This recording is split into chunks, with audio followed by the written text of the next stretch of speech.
let's head down to our local hardware store and grab a 3-inch pipe that's 2 foot long.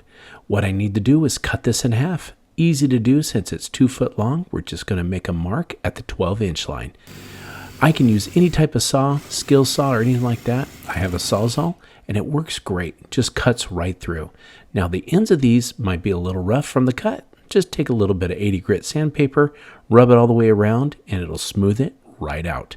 Now we're going to need 3 different sizes of drill bits, large, medium, and small. Start with the small drill bit.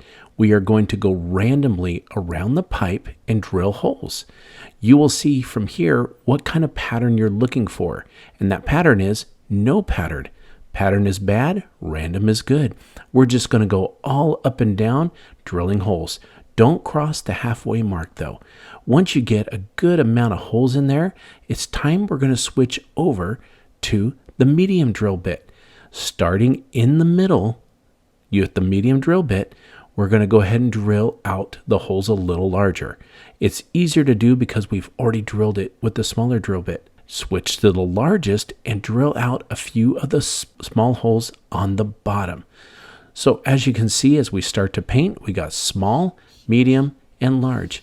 Now with the paint, it covers pretty good. You want to go small little bursts. If it takes 2 or 3 coats, that's better because then you won't get too many runs with the paint. Once you get it all covered up, it's going to look really good. Make sure you get the inside too. Let's let that dry, and now I grab some little Jenga pieces from the dollar store. Go ahead and get some wood glue and put it on the bottom. Use this scrap piece of wood that I have, and I'm going to glue these down. Now, these scrap pieces of wood are a little bit longer than the pipe, and it's going to do great as a spacer. Once we get it all glued up, I'm going to take some black spray paint and paint this wood. I'm only going to go, though, with 1 coat because I want the grain of the wood to kind of come through a little bit. When it dries up, you'll see that it doesn't give it a complete coverage. My only problem, though, is the solar lights that I'm going to use. They're actually a little bit too small, but I've got a solution. Take some hot glue, and again, I got some rope from the dollar store. I'm going to go ahead and glue that on the inside of the pipe at the top. Now, just keep wrapping that string all the way around, and it's going to glue in there great. That's going to be our little barrier that's going to hold our light in. As you can see, it holds firm. All we have to do is drop the light in, and look at that. It fits perfect, and it's flush with the top. Now it's time to take that board we painted, turn it around, and we're just going to put a mounting hook on the back. Just one simple one will work since it's lightweight. Now, once everything is dry, we're going to take some hot glue, put a good amount on both of those little Jenga pieces that are sticking up. We're going to take our pipe, center it, and go ahead and push it down firmly.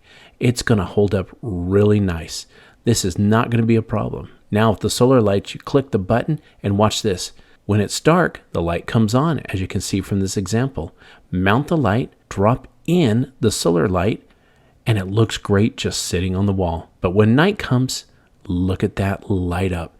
Just amazing how the light goes down the wall and it also shines through the holes. It does a great job welcoming our guests and family as they arrive at our house late at night. I love how these solar lights turned out, and I hope it inspires you to build your own DIY pipe solar lights. Thank you for watching Home Talk, and we'll see you next time.